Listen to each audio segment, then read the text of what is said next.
100 रोगों की एक दवाई, खुलकर हंस लो मेरे भाई। हंसना तनाव की सबसे किफ़ायती दवा है। नमस्कार दोस्तों, इंस्टेंस फीवर चैनल पर आप सभी का हृदय से स्वागत है। हमेशा की तरह फिर आज आपके लिए लेकर आए हैं हंसना हंसाना फनी स्टोरी। इस स्टोरी से सुनने से आपका तनाव भाग जाएगा, जीवन में आनंद आएगा। स्टोरी को पूरी देखिए, तनाव का नाम निशान मिट जाएगा। चलो फिर इस स्टोरी को शुरू करते हैं। दोस्तों, रात में एक चोर घर में घुसा। कमरे का दरवाजा खोला तो बरामदे में एक बूढ़ी औरत सो रही थी। खटपट से उसकी आंख खुल गई।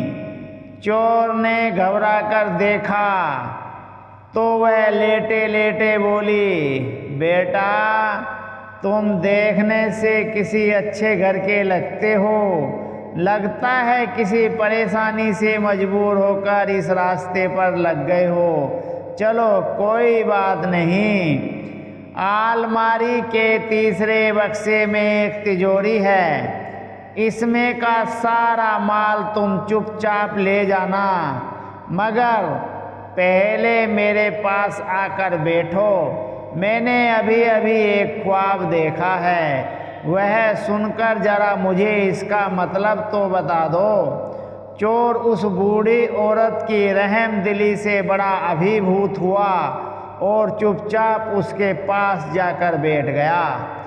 बुढ़िया ने अपना सपना सुनाना शुरू किया।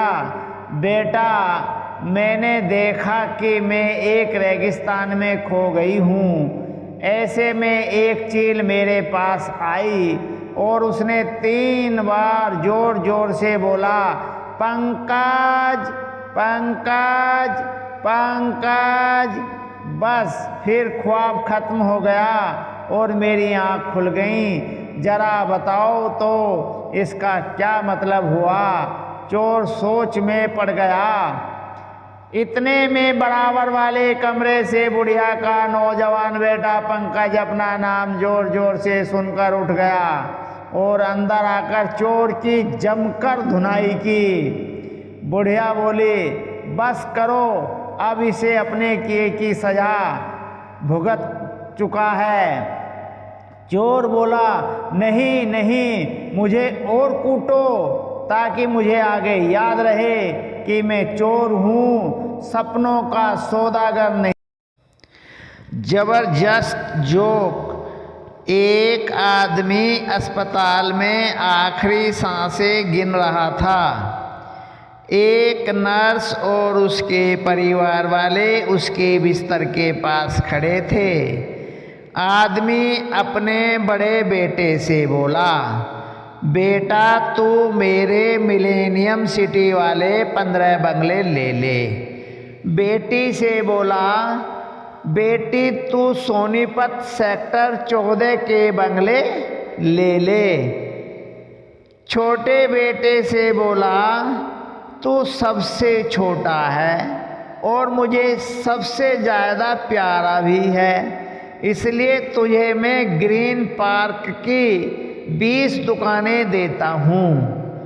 आखिर में आदमी अपनी पत्नी से बोला, मेरे बाद तुझे पैसों के लिए किसी का मुंह न ताकना पड़े, इसलिए DLF वाले 12 फ्लैट तुम अपने पास रख लो।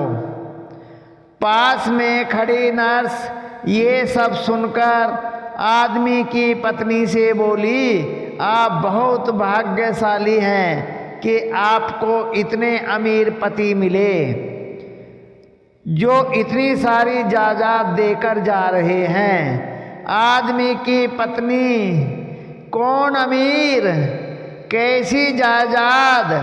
अरे ये पेपर वाला है, हम सबको सुबह सुबह पेपर डालने की जिम्मेदारियां बांट रहे हैं। नर्स आज तक कोमा में है।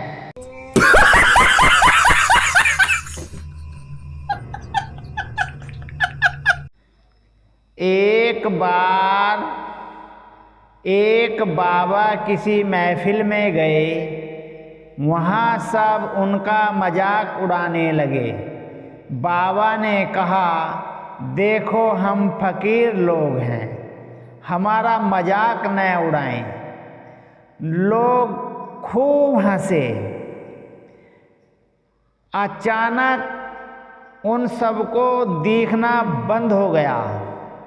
वे अंधे हो गए। तो सब बाबा के कदमों में गिर गए।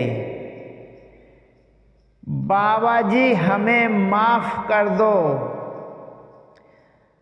बाबा जी ने जूता उतारा और सबको एक एक मारा और बोले, सालों लाइट चली गई है, कोई जनरेटर चालू करो, मुझे भी दिखाई नहीं दे रहा है।